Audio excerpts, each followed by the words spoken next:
Good evening, everyone. My name is Anne Logan, and this is the Ivereadthis.com YouTube channel. Thanks so much for tuning in. Tonight, I'm going to be reviewing The Glass Hotel by Emily St. John Mandel. I'm sure this book looks familiar to many people. It's been on a lot of bestseller lists, and it's actually the July book club pick for my online book club. If you're interested in joining, all you need is a Facebook account. It's completely free. I'll put the link below this video for you to join if you like. And or you can go to my website, Ivereadthis.com, and go to the book club section, and you can find out there how to join.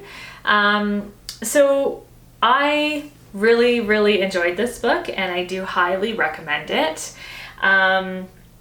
It's a perfect blend of plot and beautiful writing and really memorable characters. A lot of people have described the book as haunting, and I think that is the perfect descriptor because I'm still thinking about it a few days after reading, and the characters actually do haunt each other. There's a bit of a ghost storyline that runs through it, although like this book isn't a horror or really any type of genre other than literary fiction.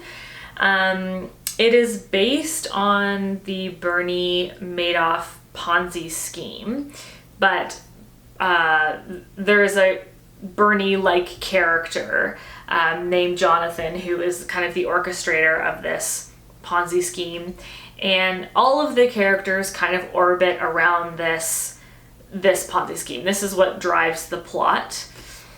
I would say the main character is probably a woman named Vincent because we sort of begin and end with her, and all the characters seem to sort of be related or come into contact with her somehow.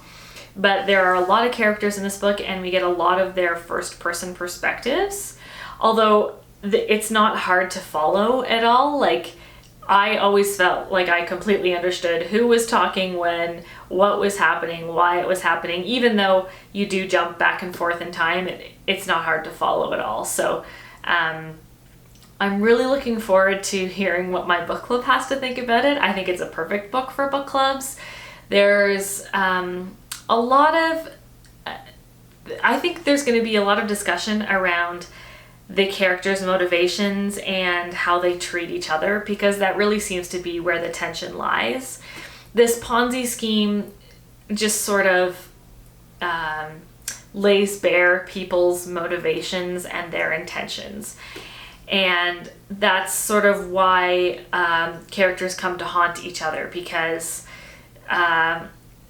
one of the main messages of the book seems to be this idea of how you treat people in your life will come back to potentially haunt you or bolster you in the afterlife. And the Glass Hotel, so I should talk about the Glass Hotel specifically.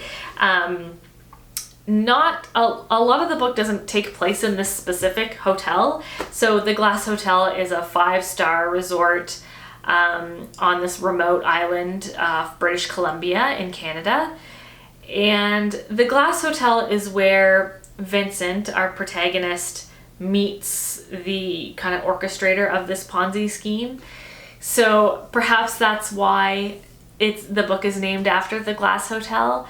But it's funny, like the Ponzi scheme destroys a lot of lives, not surprisingly. But this Glass Hotel seems to be the main. It remains standing after everything else seems to fall apart, and the descriptors of this hotel are really interesting. It makes me like wonder if there's an actual hotel like this somewhere out in BC that Mandel saw. But the Glass Hotel itself is, I think, a symbol for what remains after everything is said and done. And Emily St. John Mandel, her writing is beautiful. The book that she released before this one, Station 11, is a pandemic novel, and that was her kind of big breakout book. I haven't read it. A few people have said that there are some characters in Station 11 that also appear in the Glass Hotel. But obviously I haven't read Station 11, I can't speak to it, and you don't need to have read it to enjoy this book. I read her first book, which I believe is called Last Night in Montreal, and I really loved it. She was published by a small Canadian publisher, which I believe is now defunct. I don't even think it's running anymore. And she is from Canada, but she's living in New York now, and she's kind of skyrocketed to writerly fame with Station 11 and now this book. So we like to claim her as our own still. Yeah, I think that's it. So thank you so much for tuning in. I hope you guys are getting lots of reading done during this pandemic.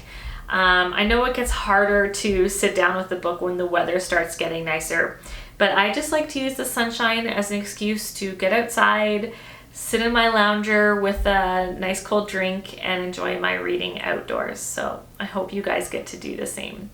Please follow me, check out my website, Ivereadthis.com, and I will talk to you soon. Bye!